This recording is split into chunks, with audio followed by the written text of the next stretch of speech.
सरकार थोड़े सभ्याचार नूं खत्म करके विचारधारक तौर ते भी सੱਟ मार रही है। ਤੇ ਬਾਈ ਜਿਵੇਂ ਹੁਣ ਮੈਂ ਗੱਲ ਕਰ ਰਿਹਾ ਸੀ ਕਿਸਾਨ ਆਗੂ ਦੇ ਨਾਲ, ਉਹ ਕਹਿੰਦੇ ਜੀ ਵੀ ਕਲਾਕਾਰਾਂ 'ਚ ਜੋਸ਼ ਬਹੁਤ ਹੈ, ਪਰ ਉਹ ਕਹਿੰਦੇ ਤੁਸੀਂ ਸਾਨੂੰ ਰਾਹ ਦਿਖਾਓ, ਤੁਹਾਡੇ ਕੋਲ ਤਜਰਬਾ। ਤੇ ਕਈ ਆਗੂ ਵਿਕਾਊ ਵੀ ਨਿਕਲੇ ਨੇ, ਮਾਫ ਕਰਿਓ, ਉਹ ਜਿਹੜੇ ਆਗੂਆਂ ਨੂੰ ਵਿਕਾਊ ਹੋਣ ਦੇ ਦੋਸ਼ ਲੱਗੇ ਨਾ ਉਹ ਇਸ ਮੀਟਿੰਗ ਦਾ ਹਿੱਸਾ ਵੀ ਸੀ। ਤੇ ਜੇ ਅੱਜ ਕਲਾਕਾਰ ਕਹਿੰਦੇ ਵੀ ਅਸੀਂ ਪਿੱਛੇ ਚੱਲਾਂਗੇ, ਤੇ ਪਿੱਛੇ ਚੱਲਦੇ ਚੱਲਦੇ ਬਾਈ ਜੀ ਜੇ ਕੋਈ ਗੇਮ ਖੇਡ ਗਏ ਤੇ ਸਾਡੇ ਸੌਦਾ ਹੋ ਗਿਆ ਕਿਸਾਨਾਂ ਨਾਲ, ਫਿਰ ਕੀ ਕਰੋਗੇ ਜੀ? ਮੈਂ ਨਹੀਂ ਕਹਿੰਦਾ ਜੀ ਪਿੱਛੇ ਚੱਲਾਂਗੇ। ਹੁਣ फैसले ड्राइंग रूमां 'ਚ बैठ के कमरिਆਂ 'ਚ बैठ के नहीं होणगे, संगत 'ਚ फैसले होणगे। ਉਹਦੇ 'ਚ ਜੇ ਤੁਸੀਂ ਮੈਸੇਜ ਪੜੋਗੇ ਜਦੋਂ ਸਾਨੂੰ ਆਉਂਦੇ ਆ ਸੋਸ਼ਲ ਮੀਡੀਆ ਤੇ, ਉਹ ਇਕੱਲੇ ਕਿਸਾਨ ਆਰਡੀਨੈਂਸ ਦੇ ਮੈਸੇਜ ਨਹੀਂ ਆ, ਉਹਦੇ 'ਚ ਇਹ ਵੀ ਮੈਸੇਜ ਆਉਂਦੇ ਆ ਵੀ ਬਾਈ ਸਾਡੀ ਮਾਂ ਬੋਲੀ ਨੂੰ ਖਤਮ ਕਰ ਰਹੇ ਆ, ਸਾਡੇ ਸੱਭਿਆਚਾਰ ਨੂੰ ਖਤਮ ਕਰ ਰਹੇ ਆ, ਸਾਡੇ ਫਲਸਫੇ ਨੂੰ, ਗੁਰੂ ਨਾਨਕ ਸਾਹਿਬ ਦੇ ਨੂੰ ਉਹਨੂੰ ਖਤਮ ਕਰ ਰਹੇ ਆ, ਸਾਡੇ ਗ੍ਰੰਥਾਂ ਤੇ ਗੱਲ ਆ ਗਈ। ਫਿਰ ਮੈਂ ਇਹ ਮੰਨ ਕੇ ਚੱਲਾਂ ਵੀ ਜਿਸ ਕਿਸਾਨ ਆਗੂ ਦੇ ਨਾਲ ਮੈਂ ਗੱਲ ਕਰ ਰਿਹਾ ਸੀ ਵੀ ਉਹਨਾਂ ਨੂੰ ਗਲਤਫਹਿਮੀ ਆ ਵੀ ਇਹਨਾਂ ਨੂੰ ਕੁਛ ਨਹੀਂ ਪਤਾ ਤੇ ਅਸੀਂ ਰਾਹ ਦਿਖਾਉਣਾ ਹੈ ਜੀ ਕਲਾਕਾਰਾਂ। ਹਾਂਜੀ, ਮੈਂ ਦੇਖੋ ਹੋ ਸਕਦਾ ਗਲਤਫਹਿਮੀ ਹੋਵੇ ਇਹ। ਜਦੋਂ ਮੈਂ ਸੰਗਤ ਦੀ ਗੱਲ ਕਰਦਾ, 14 ਮੈਂਬਰ ਸੰਗਤ ਨਹੀਂ ਹੁੰਦੇ, ਸੰਗਤ ਦਾ ਬਹੁਤ ਵੱਡਾ ਰੂਪ ਹੁੰਦਾ। 70,000 ਬੰਦਾ ਜਦੋਂ ਖਾਲਸਾ ਪੰਥ ਸਾਜਿਆ ਸੀ, 70,000 ਬੰਦੇ ਨੂੰ ਸੰਗਤ ਕਿਹਾ ਗਿਆ ਸੀ। ਇਹ 7 ਮੈਂਬਰਾਂ ਦੇ ਵਿੱਚ ਸਨੀ ਦਿਓਲ, ਦਲੇਰ ਮਹਿੰਦੀ ਜੀ, ਹੰਸਰਾਜ ਹੰਸ ਜੀ ਨੂੰ ਵੀ ਪਾ ਲਿਓ। ਆਏ ਆ ਬਾਈ, ਜੇ ਤੁਸੀਂ ਸਿੰਘ ਹੀ ਫਸਾਉਣੇ ਆ ਤਾਂ ਜਮਾਂ ਸਿੱਧਾ ਸਵਾਲ ਕਰੋ ਫਿਰ ਵੀ ਇਹ ਕਿੱਥੇ ਖੜੇ ਹੋਣਗੇ, ਹਨਾ? ਇਹ ਤਾਂ ਹੁਣ ਦੂਜੇ ਪਾਸੇ ਖੜੇ ਆ ਬਾਈ। ਸਾਡਾ ਪੰਜਾਬ, ਸਾਡੀ ਧਰਤੀ, ਸਾਡੇ ਲੋਕ ਕਾਨੂੰਨ ਪਾਰਲੀਮੈਂਟ 'ਚ ਬਹਿ ਕੇ ਬਣਾਉਣ, ਸਾਡੀ ਗੱਲ ਵੀ ਨਾ ਸੁਣ।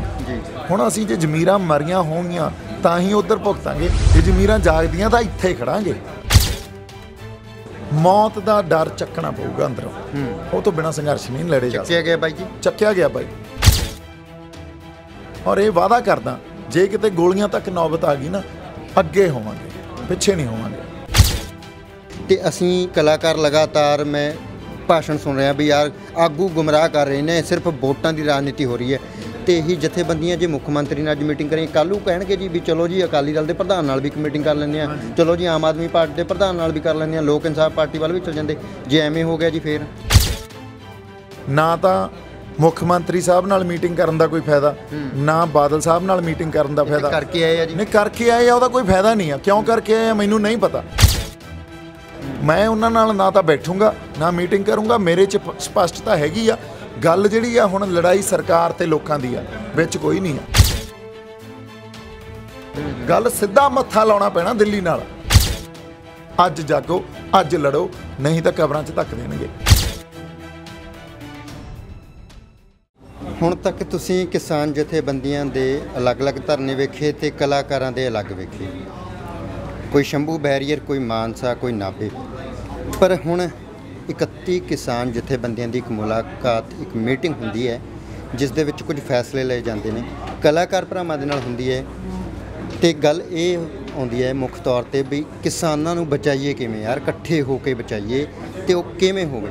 ਤੇ ਕਲਾਕਾਰ ਭਰਾਵਾਂ ਨੇ ਅੱਜ ਕਿਸਾਨ ਜਥੇਬੰਦੀਆਂ ਦੇ ਨਾਲ ਮੁਲਾਕਾਤ ਕੀਤੀ ਹੈ। ਕਿਸਾਨ ਜਥੇਬੰਦੀਆਂ ਦੀ ਮੁਲਾਕਾਤ ਪਹਿਲਾਂ ਕੈਪਟਨ ਅਮਰਿੰਦਰ ਸਿੰਘ ਦੇ ਨਾਲ ਵੀ ਹੁੰਦੀ ਹੈ। ਤੇ ਇਸ ਮੀਟਿੰਗ ਦਾ ਸਿੱਟਾ ਕੀ ਨਿਕਲਦਾ, ਕੀ ਗੱਲਾਂ ਹੁੰਦੀਆਂ ਸਾਡੇ ਨਾਲ? ਦੀਪ ਸਿੱਧੂ ਬਾਈ ਗੱਲਬਾਤ ਦੇ ਲਈ ਹਾਜ਼ਰ ਨੇ। ਬਾਈ ਜੀ ਬਹੁਤ ਸਵਾਗਤ। ਥੈਂਕ ਯੂ ਸੋ ਮਚ ਬਾਈ ਜੀ।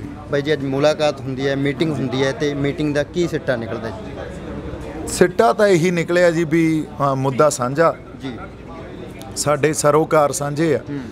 ਤੇ ਇੱਕ 7 ਮੈਂਬਰ ਕਲਾਕਾਰਾਂ ਵੱਲੋਂ ਹੋ ਜਾਣ, 7 ਮੈਂਬਰ ਕਿਸਾਨ ਜਥੇਬੰਦੀਆਂ ਵੱਲੋਂ ਹੋ ਜਾਣ, ਇੱਕ 14 ਮੈਂਬਰੀ ਕਮੇਟੀ ਬਣਾਈ ਜਾਵੇ। ਸੇ ਉਹ ਕਮੇਟੀ ਗਾਂ ਫਿਰ ਇੱਕ ਕਲੈਕਟਿਵ ਫੈਸਲੇ ਲਵੇ ਤੇ ਅੱਗੇ ਗੱਲ ਨੂੰ ਵਧਾਇਆ ਜਾਵੇ। ਕਿਸ ਤਰ੍ਹਾਂ ਦੀ ਰਣਨੀਤੀ ਹੋਵੇ, ਕੀ ਸਟ੍ਰੈਟਜੀ ਹੋਵੇ, ਇਸ ਗੱਲ ਨੂੰ ਮੁੱਖ ਰੱਖਦੇ ਹੋਏ। ਪਰ ਇੱਕ ਗੱਲ ਜ਼ਰੂਰ ਆ ਜਿਹੜੀ ਇਹਦੇ 'ਚ ਮੈਂ ਕਹੂੰਗਾ, ਦੇਖੋ ਸੰਘਰਸ਼ ਕਿਸਾਨਾਂ ਦਾ ਜ਼ਰੂਰ ਆ ਜਾਂ ਅੰਦੋਲਨ ਸਾਡੇ ਬਿੱਲਾਂ ਨੂੰ ਲੈ ਕੇ ਜਿਹੜੇ ਕਾਲੇ ਕਾਨੂੰਨ ਆ ਸੈਂਟਰ ਨੇ ਬਣਾਏ ਉਹਦੇ ਅਗੇਂਸਟ ਜ਼ਰੂਰ ਆ। ਪਰ ਜਿਸ ਤਰ੍ਹਾਂ ਦੀ ਲਾਮਬੰਦੀ ਆ, ਜਿਹੜਾ ਰੋਹ, ਜਿਹੜਾ ਉਭਾਰ ਆਇਆ, ਉਹ ਕੱਲਾ ਲੋਕਾਂ ਦੇ ਮਨਾਂ ਦੇ ਗੁੱਸੇ ਦਾ ਪ੍ਰਗਟਾਵਾ, ਉਹ ਕੱਲਾ ਆਰਡੀਨੈਂਸ ਨਹੀਂ ਆ। ਉਹਦੇ 'ਚ ਪੰਜਾਬ ਦੇ ਕਿਸਾਨਾਂ ਦੀਆਂ ਖੁਦਕੁਸ਼ੀਆਂ, ਨੌਜਵਾਨਾਂ ਦੀ ਬੇਰੁਜ਼ਗਾਰੀ, ਸਾਡਾ ਪ੍ਰਵਾਸ ਜਿਸ ਤਰ੍ਹਾਂ ਨਾਲ ਹੋ ਰਿਹਾ, ਇੱਥੇ ਵਾਤਾਵਰਨ ਦੇ ਇਸ਼ੂ, ਸਾਡੇ ਸੱਭਿਆਚਾਰਕ ਹੋਂਦ ਨੂੰ ਮਿਟਾਉਣ ਦੀ ਗੱਲ, ਇਹ ਸਾਰੇ ਇੱਕ ਸਾਂਝੇ ਗੁੱਸੇ ਦਾ ਪ੍ਰਗਟਾਵਾ ਕਿਸਾਨ ਅੰਦੋਲਨ 'ਚ ਹੋ ਗਿਆ, ਲਾਮਬੰਦੀ ਹੋ ਗਈ। ਜੇ ਅਸੀਂ ਸਮੁੱਚਤਾ 'ਚ ਇਹਨਾਂ ਗੱਲਾਂ ਨੂੰ ਨਹੀਂ ਸਮਝਾਂਗੇ ਜੇ ਅਸੀਂ ਕੱਲਾ ਇਹ ਸਮਝਾਂਗੇ ਵੀ ਉਹ ਆਰਡੀਨੈਂਸ ਤੇ ਹੀ ਆ ਰਹੇ ਆ, ਨਹੀਂ, ਸਰਕਾਰ ਕੱਲੀ ਆਰਥਿਕ ਤੌਰ ਤੇ ਤੁਹਾਨੂੰ ਸੱਟ ਨਹੀਂ ਮਾਰ ਰਹੀ, ਸਰਕਾਰ ਤੁਹਾਡੇ ਸੱਭਿਆਚਾਰ ਨੂੰ ਖਤਮ ਕਰਕੇ ਵਿਚਾਰਧਾਰਕ ਤੌਰ ਤੇ ਵੀ ਸੱਟ ਮਾਰ ਰਹੀ ਆ। ਜੇ ਅਸੀਂ ਨਹੀਂ ਸਮਝਾਂਗੇ ਸਾਡੇ ਹੱਥ ਫੇਰ ਕੁਝ ਨਹੀਂ ਲੱਗਣਾ। ਸਾਨੂੰ ਸਮਝ ਕੇ ਸਾਡੀ ਦਿਸ਼ਾ, ਸਾਡੀ ਵਿਜ਼ਨ ਕੀ ਹੋਣਾ ਚਾਹੀਦਾ, ਸਾਡੇ ਅੰਦਰ ਉਸ ਚੀਜ਼ ਦੀ ਸਮਝ ਨੂੰ ਆਪਦੇ ਅੰਦਰ ਪਾਲ ਕੇ ਫੇਰ ਹੀ ਅੱਗੇ ਵਧਣਾ ਚਾਹੀਦਾ, ਫੇਰ ਹੀ ਸੇਧ ਮਿਲੂਗੀ। ਜੇ ਜੜ ਨਹੀਂ ਪਤਾ ਨਾ ਸਾਨੂੰ, ਫਿਰ ਇਹ ਅੱਧਾ ਸੱਚ ਲੈ ਕੇ ਜਾਂ ਅਧੂਰਾ ਸੱਚ ਲੈ ਕੇ ਵੀ ਕੱਲੀ ਕਿਸਾਨ ਜਥੇਬੰਦੀਆਂ, ਕਿਸਾਨਾਂ ਦੇ MSP ਦੀ ਜਾਂ ਕੱਲੀ APMC ਦੀ ਗੱਲ ਹੋ ਰਹੀ ਆ, ਤੇ ਜੜ ਕਿਤੇ ਹੋਰ ਆ ਬਾਈ। ਉਸ ਜੜ ਨੂੰ ਦੇਖਣਾ ਪਊਗਾ, ਨਹੀਂ ਇਹ ਕਾਨੂੰਨ ਹੋਰ ਬਣਾਉਂਦੇ ਜਾਣਗੇ, ਹੋਰ ਬਥੇਰਾ ਕੁਝ ਸਾਡੇ ਨਾਲ ਗਲਤ ਹੋ ਜਾਊਗਾ ਜੀ। ਤੇ ਬਾਈ ਜਿਵੇਂ ਹੁਣ ਮੈਂ ਗੱਲ ਕਰ ਰਿਹਾ ਸੀ ਕਿਸਾਨ ਆਗੂ ਦੇ ਨਾਲ, ਉਹ ਕਹਿੰਦੇ ਜੀ ਵੀ ਕਲਾਕਾਰਾਂ 'ਚ ਜੋਸ਼ ਬਹੁਤ ਹੈ, ਪਰ ਉਹ ਕਹਿੰਦੇ ਤੁਸੀਂ ਸਾਨੂੰ ਰਾਹ ਦਿਖਾਓ, ਤੁਹਾਡੇ ਕੋਲ ਤਜਰਬਾ। ਪਰ ਜਿਹੜੇ ਕਿਸਾਨ ਆਗੂ ਨੇ ਜੀ, ਉਹਨਾਂ ਦੇ ਉੱਤੇ ਇਲਜ਼ਾਮ ਤਾਂ ਇਹ ਵੀ ਰਹੇ ਨੇ ਵੀ ਇਹਨਾਂ ਨੇ ਆਪਣੇ ਤਜਰਬੇ ਕਰਕੇ, ਕਿਉਂਕਿ ਇਹਨਾਂ ਨੂੰ ਐਕਸਪੀਰੀਅੰਸ ਰਾਜਨੀਤੀ ਟਾਈਪ ਦਾ ਵੀ ਰਿਹਾ ਹੈ, ਤੇ ਕਈ ਆਗੂ ਵਿਕਾਊ ਵੀ ਨਿਕਲੇ ਨੇ। ਮਾਫ ਕਰਿਓ, ਉਹ ਜਿਹੜੇ ਆਗੂਆਂ ਨੂੰ ਵਿਕਾਊ ਹੋਣ ਦੇ ਦੋਸ਼ ਲੱਗੇ ਨੇ, ਉਹ ਇਸ ਮੀਟਿੰਗ ਦਾ ਹਿੱਸਾ ਵੀ ਸੀ। ਤੇ ਜੇ ਅੱਜ ਕਲਾਕਾਰ ਕਹਿੰਦੇ ਵੀ ਅਸੀਂ ਪਿੱਛੇ ਚੱਲਾਂਗੇ, ਤੇ ਪਿੱਛੇ ਚੱਲਦੇ ਚੱਲਦੇ ਬਾਈ ਜੀ ਜੇ ਕੋਈ ਗੇਮ ਖੇਡ ਗਏ ਤੇ ਸਾਡੇ ਸੌਦਾ ਹੋ ਗਿਆ ਕਿਸਾਨਾਂ ਨਾਲ, ਫਿਰ ਕੀ ਕਰੋਗੇ ਜੀ? ਮੈਂ ਨਹੀਂ ਕਹਿੰਦਾ ਜੀ ਪਿੱਛੇ ਚੱਲਾਂਗੇ, ਮੈਂ ਸਪਸ਼ਟ ਗੱਲ ਕਰਦਾ ਜੀ, ਸਿੱਧੀ ਗੱਲ ਕਰਦਾ। ਦੇਖੋ, ਸਾਡੇ ਪੁਰਾਣੇ ਵਰਤਾਰਿਆਂ ਤੋਂ, ਫੇਲੀਅਰਸ ਤੋਂ ਸਾਨੂੰ ਬਹੁਤ ਕੁਝ ਸਿੱਖਣਾ ਪਊਗਾ ਜੀ। ਹੁਣ ਫੈਸਲੇ ਡਰਾਇੰਗ ਰੂਮਾਂ 'ਚ ਬੈਠ ਕੇ, ਕਮਰਿਆਂ 'ਚ ਬੈਠ ਕੇ ਨਹੀਂ ਹੋਣਗੇ, ਸੰਗਤ 'ਚ ਫੈਸਲੇ ਹੋਣਗੇ। ਅਗਲੀ ਗੱਲ ਜਿਹੜੀ ਆ, ਸਾਨੂੰ ਇਹ ਗੱਲ ਸਿੱਖਣ ਦੀ, ਸਮਝਣ ਦੀ ਜ਼ਰੂਰਤ ਆ ਵੀ ਹੋ ਸਕਦਾ, ਮੈਂ ਅੱਜ ਕਿਸਾਨਾਂ ਜਥੇਬੰਦੀਆਂ ਕੋਲ ਇਹ ਗੱਲ ਪੱਕੇ ਤੌਰ ਤੇ ਰੱਖੀ ਵੀ ਗੱਲ ਕੱਲੀ ਕਿਸਾਨੀ ਦੀ ਨਹੀਂ ਆ, ਗੱਲ ਹੋਰ ਵੀ ਮਸਲਿਆਂ ਦੀ ਆ ਨਾਲ। ਪ੍ਰਗਟਾਵਾ ਜਿਹੜਾ ਗੁੱਸੇ ਦਾ ਯੂਥ ਕਰ ਰਿਹਾ, ਉਹਦੇ 'ਚ ਬਹੁਤ ਕੁਛ ਆ। ਉਹਦੇ 'ਚ ਜੇ ਤੁਸੀਂ ਮੈਸੇਜ ਪੜ੍ਹੋਗੇ ਜਦੋਂ ਸਾਨੂੰ ਆਉਂਦੇ ਆ ਸੋਸ਼ਲ ਮੀਡੀਆ ਤੇ, ਉਹ ਇਕੱਲੇ ਕਿਸਾਨ ਆਰਡੀਨੈਂਸ ਦੇ ਮੈਸੇਜ ਨਹੀਂ ਆ, ਉਹਦੇ 'ਚ ਇਹ ਵੀ ਮੈਸੇਜ ਆਉਂਦੇ ਆ ਵੀ ਬਾਈ ਸਾਡੀ ਮਾਂ ਬੋਲੀ ਨੂੰ ਖਤਮ ਕਰ ਰਹੇ ਆ, ਸਾਡੇ ਸੱਭਿਆਚਾਰ ਨੂੰ ਖਤਮ ਕਰ ਰਹੇ ਆ, ਸਾਡੇ ਫਲਸਫੇ ਨੂੰ, ਗੁਰੂ ਨਾਨਕ ਸਾਹਿਬ ਦੇ ਨੂੰ, ਉਹਨੂੰ ਖਤਮ ਕਰ ਰਹੇ ਆ, ਸਾਡੇ ਗ੍ਰੰਥਾਂ ਤੇ ਗੱਲ ਆ ਗਈ। ਦੇਖੋ, ਇੱਕ ਸਾਂਝਾ ਗੁੱਸਾ ਜਿਹੜਾ ਲੋਕਾਂ ਦੇ ਅੰਦਰ ਮਨਾਂ 'ਚ ਪਿਆ ਸੀ, ਉਹ ਪ੍ਰਗਟ ਹੋਇਆ। ਇਹਨੂੰ ਜੇ ਅਸੀਂ ਸਮਝ ਕੇ ਨਹੀਂ ਚੱਲਾਂਗੇ ਤਾਂ ਫਿਰ ਕਿਤੇ ਨਾ ਕਿਤੇ ਫਿਰ ਬੰਦੇ ਵਿਕ ਜਾਣਗੇ, ਕਿਤੇ ਨਾ ਕਿਤੇ ਫਿਰ ਅਸੀਂ ਖਤਾ ਖਾ ਜਾਾਂਗੇ, ਫਿਰ ਸਾਡੇ ਹੱਥ ਨਿਰਾਸ਼ਤਾ ਲੱਗੂਗੀ। ਇਸ ਕਰਕੇ ਮੈਂ ਨਹੀਂ ਕਹਿੰਦਾ ਅਸੀਂ ਪਿੱਛੇ ਲੱਗਣਾ, ਉਹ ਰਾਹ ਦਿਖਾਉਣਗੇ। ਮੈਂ ਕਹਿੰਦਾ ਇਹ ਟੋਟਲ ਚੇਂਜ ਹੋਵੇ, ਇਹ ਗੱਲ ਸਪੂਰਨ ਤੌਰ ਤੇ ਸਮਝੀ ਜਾਵੇ ਵੀ ਸੰਗਤ ਦੇ ਮਤੇ ਨੂੰ ਜਾਂ ਸੰਗਤ ਦੇ ਹਿੱਤਾਂ ਨੂੰ ਹੁਣ ਵੇਚਿਆ ਨਹੀਂ ਜਾਊਗਾ। ਸੰਗਤ 'ਚ ਬੈਠ ਕੇ ਗੱਲ ਕਰੋ, ਸੰਗਤ 'ਚ ਬੈਠ ਕੇ ਹੀ ਮਤੇ ਪਕਾਓ, ਫਿਰ ਅੱਗੇ ਵਧਦੇ ਹਾਂ। ਤੇ ਫਿਰ ਮੈਂ ਇਹ ਮੰਨ ਕੇ ਚੱਲਾਂ ਵੀ ਜਿਸ ਕਿਸਾਨ ਆਗੂ ਦੇ ਨਾਲ ਮੈਂ ਗੱਲ ਕਰ ਰਿਹਾ ਸੀ ਵੀ ਉਹਨਾਂ ਨੂੰ ਗਲਤਫਹਿਮੀ ਆ ਵੀ ਇਹਨਾਂ ਨੂੰ ਕੁਝ ਨਹੀਂ ਪਤਾ ਤੇ ਅਸੀਂ ਰਾਹ ਦਿਖਾਉਣਾ ਹੈ ਜੀ ਕਲਾਕਾਰਾਂ। ਹਾਂਜੀ, ਮੈਂ ਦੇਖੋ, ਹੋ ਸਕਦਾ ਗਲਤਫਹਿਮੀ ਹੋਵੇ, ਇਹ ਮੈਂ ਸਪਸ਼ਟਤਾ ਲਿਆਉਣਾ ਚਾਹਣਾ। 14 ਮੈਂਬਰੀ ਕਮੇਟੀ ਕਿਉਂ ਬਣਾਈ ਆ? ਨਹੀਂ ਤਾਂ ਉਹਨਾਂ ਨੂੰ ਹੀ ਕਹਿ ਦਿੰਦੇ ਤੁਸੀਂ ਸਾਨੂੰ ਪ੍ਰੋਗਰਾਮ ਲਿਖ ਕੇ ਦੱਸ ਦਿਓ ਤੇ ਅਸੀਂ ਉਵੇਂ ਫੋਲੋ ਕਰ ਲਾਂਗੇ। ਇਹ ਸਪਸ਼ਟਤਾ ਲਿਆਉਣਾ ਚਾਹਣਾ ਵੀ 14 ਮੈਂਬਰੀ ਕਮੇਟੀ ਇਸੇ ਕਰਕੇ ਬਣਾਈ ਆ ਵੀ ਸਾਡੀ ਗੱਲ ਉਹਦੇ 'ਚ ਰੱਖੀ ਜਾਊਗੀ, ਉਹ ਸੁਣੀ ਜਾਊਗੀ, ਸਾਂਝੇ ਮਤੇ ਪਕਾਏ ਜਾਣਗੇ ਤੇ ਸੰਗਤ ਦੇ ਹਿਸਾਬ ਨਾਲ ਜੋ ਸੰਗਤ ਚਾਹੁੰਦੀ ਆ ਉਵੇਂ ਮਤੇ ਪਕਾਏ ਜਾਣਗੇ। ਇਹ ਥੋੜੀ ਵੀ 14 ਮੈਂਬਰ ਆਪ ਉੱਥੇ ਬੈਠ ਕੇ ਕੋਈ ਫੈਸਲੇ ਲੈ ਲੈਣਗੇ। ਨਹੀਂ ਬਾਈ, ਐਂ ਨਹੀਂ ਹੋਣਾ। ਜੇ ਉਹਨਾਂ ਨੂੰ ਇਹ ਕੋਈ ਗੱਲ ਇਹ ਲੱਗੀ ਆ ਵੀ ਉਹ ਸਾਨੂੰ ਰਾਹ ਦੱਸਣਗੇ, ਬਿਲਕੁਲ ਦੱਸਣਗੇ, ਪਰ ਉਹ ਲਿਮਿਟਡ ਇਸ, ਜੇ ਅਸੀਂ ਉਹਦੇ ਨਾਲ ਸਹਿਮਤ ਨਹੀਂ ਤਾਂ ਨਹੀਂ ਸਹਿਮਤ। ਇਹ ਨਹੀਂ ਵੀ ਉਹ ਵੀਟੋ ਹੋਊਗੀ ਤੇ ਜਿਵੇਂ ਉਹਨਾਂ ਨੇ ਕਹਿਤਾ ਤੇ ਅਸੀਂ ਉਵੇਂ ਅੱਗੇ ਤੁਰਨ ਨੂੰ ਤਿਆਰ। ਇਹ ਸਿੱਟਾ ਕੌਣ ਕੱਢੂਗਾ ਬਾਈ ਜੀ ਵੀ ਜੇ ਉਹ ਰਾਹ ਦੱਸ ਰਹੇ ਆ ਤੇ ਉਹ ਰਾਹ ਚੰਗਾ ਹੈ ਤੇ ਤੁਸੀਂ ਅਸਹਿਮਤੀ ਪ੍ਰਗਟਾ ਦਿੰਦੇ ਹੋ ਜੀ, ਇਹ ਸਿੱਟਾ ਕੌਣ ਕੱਢੂਗਾ ਵੀ ਇਹ ਰਾਹ ਸਹੀ ਹੈ ਜਾਂ ਗਲਤ ਹੈ ਜੀ? ਹਾਂਜੀ, ਦੇਖੋ, ਸਾਡੇ ਜਿਹੜੇ ਇੰਟੈਲੈਕਚੁਅਲਸ ਵੀ ਨਾਲ ਜੁੜੇ ਆ, ਸਾਡੇ ਐਜੂਕੇਸ਼ਨਿਸਟ ਵੀ ਨਾਲ ਜੁੜੇ ਆ ਸਾਡੇ, ਹੈ ਨਾ, ਉਹ ਇੱਕ ਪੂਰਾ ਇੱਕ ਵੱਡੀ ਲਾਮਬੰਦੀ, ਟੀਚਰਸ ਵੀ ਨਾਲ ਜੁੜੇ ਆ ਸਾਡੇ, ਉਹ ਇੱਕ ਵੱਡਾ ਗਰੁੱਪ ਆ। ਹੁਣ ਜਦੋਂ ਕੋਈ ਗੱਲ ਉੱਥੇ ਜਾ ਕੇ ਰੱਖਣੀ ਆ, ਉਹ ਪਹਿਲਾਂ ਇਸ ਗਰੁੱਪ ਨੇ ਡਿਸਾਈਡ ਕਰਨੀ ਆ, ਉਹ ਜਾ ਕੇ ਕਿਸਾਨ ਜਥੇਬੰਦੀ 'ਚ ਗੱਲ ਰੱਖੀ ਜਾਣੀ ਆ। ਉਹਨਾਂ ਦੀ ਗੱਲ ਵੀ ਆਈ ਆ ਕੇ ਇਸ ਇੰਟੈਲੈਕਚੁਅਲਸ ਨਾਲ, ਇਹਨਾਂ ਸਾਰੇ ਗਰੁੱਪ ਨਾਲ ਕੀਤੀ ਜਾਣੀ ਆ। ਉਦੋਂ ਬਾਅਦ ਸਹਿਮਤੀ ਪ੍ਰਗਟਾਈ ਜਾਣੀ ਆ। ਇਹ ਇਕੱਲਾ ਮੇਰਾ ਫੈਸਲਾ ਥੋੜੀ ਹੋਊਗਾ। ਮੈਂ ਤਾਂ ਇਹ ਜੇ 14 ਮੈਂਬਰੀ ਕਮੇਟੀ ਬਣੀ ਤਾਂ ਇਹ ਮਤਲਬ ਨਹੀਂ ਆ ਵੀ 14 ਮੈਂਬਰ ਇੱਥੇ ਆ ਕੇ ਜੀ ਫੈਸਲਾ ਲੈ ਕੇ ਹੋ ਗਿਆ। ਨਹੀਂ, 14 ਮੈਂਬਰ ਇੱਥੇ ਗੱਲ ਕਰਨਗੇ, ਫਿਰ ਤੁਸੀਂ ਰੱਖੋਗੇ ਸੰਗਤ, ਫਿਰ ਅਸੀਂ ਆਪਦੇ ਪਾਸੇ ਰੱਖਾਂਗੇ ਜੀ, ਇਹ ਆਪਦੇ ਪਾਸੇ ਰੱਖਣਗੇ। ਮੈਨੂੰ ਦੱਸੋ, ਕਿਸਾਨ ਜਥੇਬੰਦੀਆਂ 7 ਮੈਂਬਰ 31 ਮੈਂਬਰਾਂ ਦਾ ਡਿਸੀਜਨ ਲੈ ਸਕਦੀਆਂ? ਨਹੀਂ ਲੈ ਸਕਦੀਆਂ ਨਾ। ਉਵੇਂ ਹੀ ਅਸੀਂ 7 ਮੈਂਬਰ ਸਾਰਿਆਂ ਦਾ ਡਿਸੀਜਨ ਕਿਵੇਂ ਲੈ ਸਕਦੇ ਹਾਂ?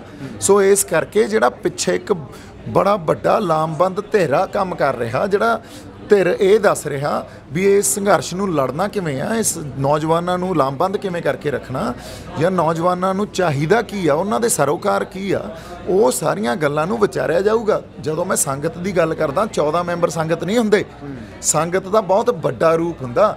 70,000 ਬੰਦਾ ਜਦੋਂ ਖਾਲਸਾ ਪੰਥ ਸਾਜਿਆ ਸੀ 70,000 ਬੰਦੇ ਨੂੰ ਸੰਗਤ ਕਿਹਾ ਗਿਆ ਸੀ।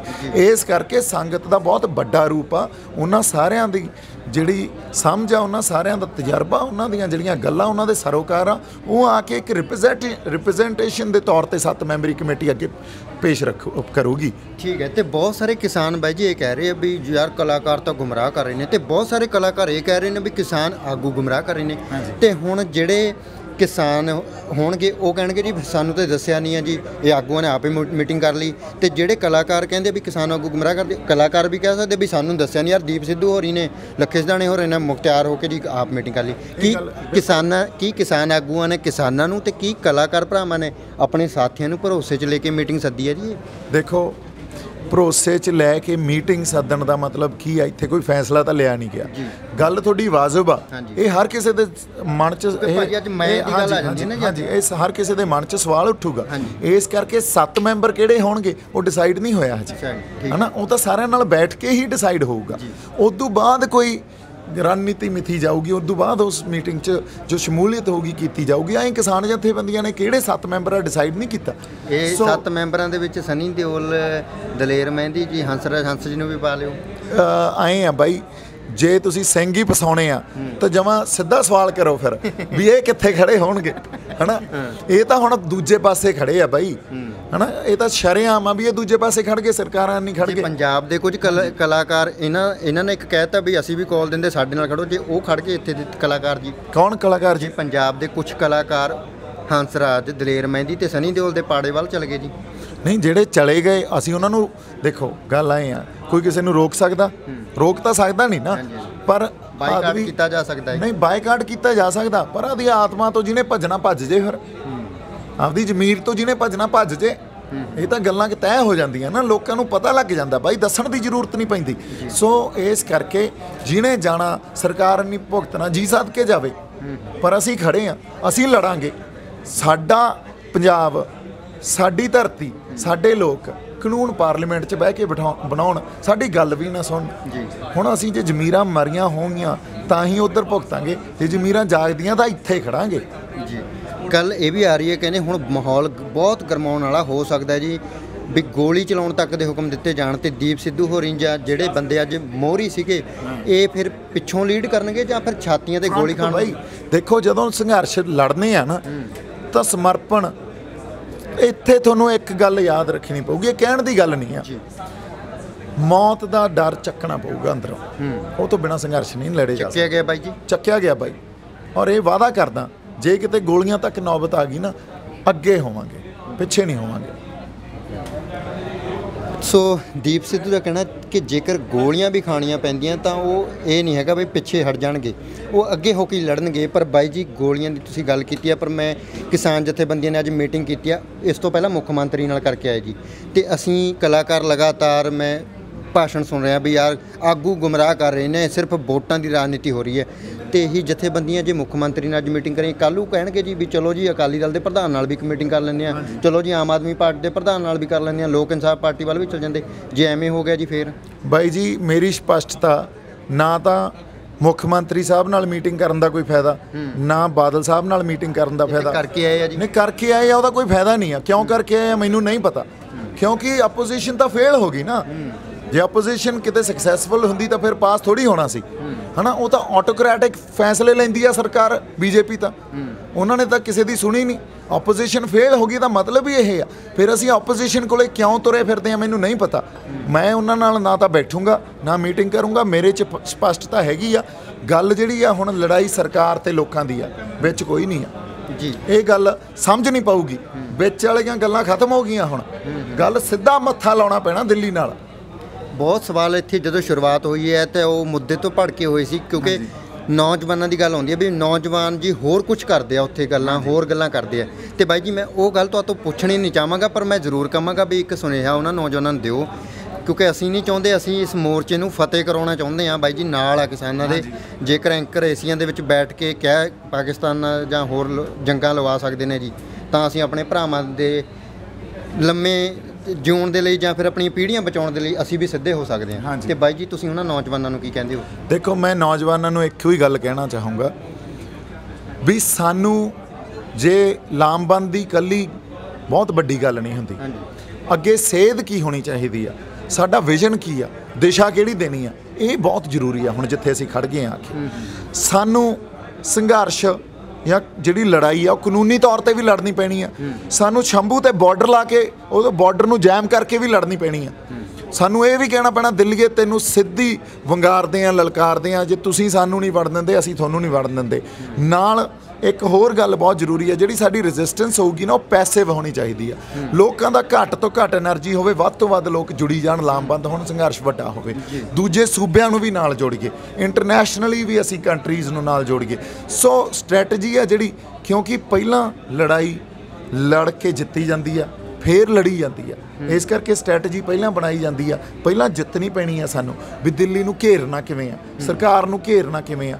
ਇਹ ਇੱਕ ਗੱਲ ਯਾਦ ਰੱਖਿਓ, ਇਸ ਅੰਦੋਲਨ 'ਚੋਂ ਸਾਡੇ ਖਿੱਤੇ ਦੀ, ਇਸ ਕੌਂਟੀਨੈਂਟ ਦੇ ਪੋਲੀਟੀਕਲ ਜਿਹੜਾ, ਜਾਂ ਇਹ ਕਹਿ ਲਓ ਵੀ ਅੱਗੇ ਰਾਜਨੀਤਿਕ ਫਿਊਚਰ ਆ ਜਿਹੜਾ, ਉਹ ਤੈਅ ਹੋਣਾ।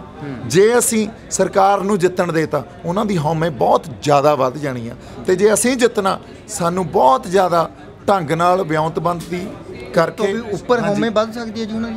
ਕਿੰਨਾ ਦੀ ਜੀ? ਅਜੇ ਹਉਮੈ ਵਧੀ ਨਹੀਂ ਹੋਈ ਸਰਕਾਰ? ਨਹੀਂ ਜੀ, ਇਹ ਤਾਂ ਕੁਝ ਵੀ ਨਹੀਂ ਬਾਈ, ਹਜੇ ਤੁਸੀਂ ਦੇਖਿਆ, ਇਹ ਤਾਂ ਇੱਕ ਘੇਰਾ ਪਾ ਰਹੇ ਆ ਹਜੇ। ਜੇ ਇਹ ਤਾਂ ਬਹੁਤ ਵੱਡੀ ਇੱਕ ਜਿਹੜੀ, ਦੇਖੋ ਜਦੋਂ ਅਸੀਂ ਕਹਿੰਦੇ ਆ ਕਿਸੇ, ਇਹ ਇੱਕ ਪੋਲੀਟੀਕਲੀ ਆਈਡੀਓਲੋਜੀਕਲੀ ਜਾਂ ਪੋਲੀਟੀਕਲੀ ਮੋਟੀਵੇਟਿਡ ਗੱਲ ਨਹੀਂ ਆ, ਇੱਥੇ ਵਿਚਾਰਧਾਰਕ ਆਈਡੀਓਲੋਜੀਕਲੀ ਮੋਟੀਵੇਟਿਡ ਗੱਲ ਵੀ ਆ। ਬਹੁਤ ਵੱਡੀ ਧਿਰ ਆ ਜਿਹੜੀ ਉਹਨਾਂ ਨੇ ਬਣਾ ਲਈ ਆ।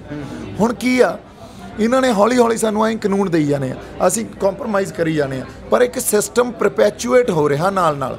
ਜੇ ਅਸੀਂ ਨਹੀਂ ਸਮਝਾਂਗੇ, ਉਹਨੇ ਇੱਕ ਇਹੋ ਜਿਹੇ ਮੋੜ ਤੇ ਆ ਜਾਣਾ ਜਿੱਥੋਂ ਵਾਪਸ ਨਹੀਂ ਮੋੜਿਆ ਜਾ ਸਕਦਾ। ਫਿਰ ਉਹ, ਇਹਦਾ ਮਤਲਬ ਜਿੰਨੇ ਹੋਲੋਕਾਸਟ ਹੋਏ ਆ ਦੁਨੀਆ 'ਚ, ਹਿਸਟਰੀ 'ਚ ਜਿੰਨੇ ਘੱਲੂਘਾਰੇ ਹੋਏ ਆ, ਜਦੋਂ ਅਸੀਂ ਉਹਨਾਂ ਨੂੰ ਪੜ੍ਹਾਂਗੇ, ਜਾਂ ਜੈਨੋਸਾਈਡਸ ਹੋਈਆਂ ਹਨਾ, ਇਹ ਜੈਨੋਸਾਈਡ ਕੀ ਹੁੰਦੀ ਆ? ਇੱਕ ਇੰਪਲਸ ਹੁੰਦੀ ਆ, ਇਹ ਜਿਹੜੀ ਅੰਡਰ ਕਰੰਟ ਚੱਲਦਾ ਰਹਿੰਦਾ। ਉਹ ਇੱਕ ਇਹੋ ਜਿਹੀ ਜਗ੍ਹਾ ਤੇ ਆ ਕੇ ਫਲੇਅਰ ਅਪ ਹੁੰਦਾ ਜਿੱਥੇ ਕੰਟਰੋਲ ਨਹੀਂ ਕੀਤਾ ਜਾ ਸਕਦਾ। ਅਸੀਂ ਦਿੱਲੀ 'ਚ ਦੇਖ ਲਿਆ, ਦਿੱਲੀ 'ਚ ਸਰਕਾਰ, ਪੁਲਿਸ, ਕਾਨੂੰਨ ਸਭ ਕੁਝ ਮਿਲਿਆ ਹੋਇਆ ਸੀ ਜਿਹੜਾ ਸਿੱਖ ਜੈਨੋਸਾਈਡ ਹੋਇਆ ਸੀ। ਸੋ ਅੱਜ ਘੱਟ ਗਿਣਤੀਆਂ ਦੇ ਅਗੇਂਸਟ ਜਿਹੜਾ ਇੱਕ ਇਹ ਲਾਮਬੰਦੀ ਕਰ ਰਹੀ ਹੈ ਨਾ ਸਰਕਾਰ, ਉਹ ਬਹੁਤ ਖਤਰਨਾਕ ਆ। ਜਦੋਂ ਤੱਕ ਅਸੀਂ ਆਪਦੇ ਆਪ ਨੂੰ ਸਮੂਹਕ ਰੂਪ 'ਚ ਜਾਗਰੂਕ ਹੋ ਕੇ ਸਮਝਾਂਗੇ ਨਹੀਂ, ਲਾਮਬੰਦ ਨਹੀਂ ਕਰਾਂਗੇ, ਉਹਦੇ ਅਗੇਂਸਟ ਲੜਾਂਗੇ ਨਹੀਂ, ਕੋਈ ਛੋਟੇ ਤੋਂ ਛੋਟੇ ਕਾਨੂੰਨ ਨੂੰ ਵੀ ਅਸੀਂ ਸਮਝ ਕੇ ਉਹਦੇ ਅਗੇਂਸਟ ਆਵਾਜ਼ ਨਹੀਂ ਚੱਕਾਂਗੇ, ਅਸੀਂ ਬਹੁਤ ਵੱਡਾ ਸਿਸਟਮ ਆਪਦੇ ਅਗੇਂਸਟ ਖੜਾ ਕਰ ਰਹੇ ਹਾਂ, ਜਿਹਦੇ ਲਈ ਉਸ ਰਾਹ ਤੇ ਜਾਂ ਉਸ ਮੌਕੇ ਤੇ ਪਹੁੰਚ ਜਾਾਂਗੇ ਜਿੱਥੋਂ ਸਾਨੂੰ ਉਹਦੇ ਲਈ ਲੜਨਾ ਫਿਰ ਨਾਮੁਮਕਿਨ ਹੋ ਜਾਊਗਾ। ਅੱਜ ਜਾਗੋ, ਅੱਜ ਲੜੋ, ਨਹੀਂ ਤਾਂ ਕਬਰਾਂ 'ਚ ਧੱਕ ਦੇਣਗੇ। ਤੇ ਬਾਈ ਜੀ, ਲਾਸਟ ਸਵਾਲ, ਕਿਹਾ ਜਾ ਰਿਹਾ ਵੀ ਅਡਾਨੀਆਂ ਦੇ, ਰਿਲਾਇੰਸ ਦਾ ਜਾਂ ਜੀਓ ਦਾ ਬਾਈਕਾਟ ਕਰ ਦਿਓ ਜੀ, ਰਿਲਾਇੰਸ ਦੇ ਪੈਟਰੋਲ ਪੰਪਾਂ ਦਾ ਬਾਈਕਾਟ ਕਰ ਦਿਓ, ਇਹਦੇ ਨਾਲ ਕਿੰਨੀ ਕੁ ਕ੍ਰਾਂਤੀ ਆਉਣ ਵਾਲੀ ਹੈ, ਜਾਂ ਉਹਨਾਂ ਵਿਰੋਧੀ ਧਿਰ ਦੇ ਉੱਤੇ ਕਿੰਨਾ ਕੁ ਅਸਰ ਪੈਣ ਵਾਲਾ ਹੈ? ਦੇਖੋ, ਜੇ ਅਸੀਂ ਕਹਿੰਦੇ ਆ ਵੀ ਇੱਕ ਰੈਵੋਲਿਊਸ਼ਨ ਆ, ਇਹ ਤਾਂ ਇੱਕ ਅੰਸ਼ਕ ਪ੍ਰਾਪਤੀ ਦੀ ਗੱਲ ਆ, ਛੋਟੀ ਜਿਹੀ। ਪੰਜਾਬ 'ਚ ਕਿੰਨਾ ਕੁ ਰੈਵਨਿਊ ਹੋਊਗਾ, ਉਹਨਾਂ ਨੂੰ ਕੀ ਫਰਕ ਪੈਂਦਾ? ਦੇਖੋ, -23 ਤੇ GDP ਫਿਰਦੀ ਆ, share market all time high ਫਿਰਦੀ ਆ ਅੱਜ ਦੀ ਡੇਟ 'ਚ, ਹੈ ਨਾ। ਸੋ ਕਾਰਪੋਰੇਟਾਂ ਨੂੰ ਪਤਾ ਵੀ ਸਰਕਾਰ ਉਹਨਾਂ ਲਈ ਹੀ ਕੰਮ ਕਰਦੀ ਆ, ਸਰਕਾਰ ਲੋਕਾਂ ਲਈ ਕੰਮ ਨਹੀਂ ਕਰਦੀ। ਉਹਨਾਂ ਨੂੰ ਪੂਰਨ ਵਿਸ਼ਵਾਸ ਆ।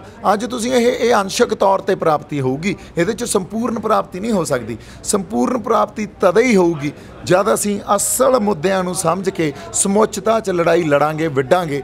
ਅਦਰਵਾਈਜ਼ ਅੰਸ਼ਕ ਪ੍ਰਾਪਤੀ ਕਰਨੀ ਆ ਤਾਂ ਕਰੀ ਜਾਈਏ ਅਸੀਂ। ਉਹਦੇ 'ਚ ਮਾੜੀ ਮੋਟੀ ਕੋਈ ਗੱਲ ਨਿਕਲ ਆਈ ਵੀ ਜੇ ਉਹਨਾਂ ਨੂੰ ਲਾਭ ਹੁੰਦਾ ਸੀ 500 ਕਰੋੜ ਦਾ ਤੇ ਉਹ 450 ਕਰੋੜ ਦਾ ਰਹਿ ਗਿਆ, ਇੰਨੀ ਕੁ ਗੱਲ ਹੀ ਆ, ਹੋਰ ਕੋਈ ਗੱਲ ਨਹੀਂ ਇਹਦੇ 'ਚ। ਬਿਲਕੁਲ। ਸੋ ਦਿੱਲੀ ਦੇ ਇੱਟ ਨਾਲ ਇੱਟ ਖੜਕਾਉਣ ਦਾ ਐਲਾਨ ਜਿਹੜਾ ਹੋ ਚੁੱਕਿਆ ਹੈ, ਤੇ ਇੱਥੇ ਇੱਕ ਮੀਟਿੰਗ ਸੱਦੀ ਜਾਂਦੀ ਹੈ, ਤੇ ਮੀਟਿੰਗ ਦੇ ਵਿੱਚ ਬਹੁਤ ਸਾਰੀਆਂ ਗੱਲਾਂ ਜਿਹੜੀਆਂ, ਇੱਕ 14 ਮੈਂਬਰੀ ਕਮੇਟੀ ਦੀ ਗੱਲ ਆਉਂਦੀ ਹੈ, ਪਰ ਹੁਣ ਵੇਖਣਾ ਹੋਵੇਗਾ ਕਿ ਇਸ 14 ਮੈਂਬਰੀ ਕਮੇਟੀ ਦੇ ਵਿੱਚ 7 ਮੈਂਬਰ ਕਿਸਾਨ ਆਗੂ ਕਿਹੜੇ ਹੋਣਗੇ ਤੇ 7 ਮੈਂਬਰ ਕਲਾਕਾਰ ਭਰਾ ਕਿਹੜੇ ਹੋਣਗੇ, ਤੇ ਇਸ ਦਾ ਸਿੱਟਾ ਕੀ ਨਿਕਲਦਾ ਹੈ। ਕੈਮਰਾਮੈਨ ਹਰਮਨਜੀਤ ਸਿੰਘ ਦੇ ਨਾਲ ਜਗਦੀਪ ਸਿੰਘ ਥਲੀ, ਪੰਜਾਬੀ ਲੋਕ ਚੈਨਲ, ਚੰਡੀਗੜ੍ਹ।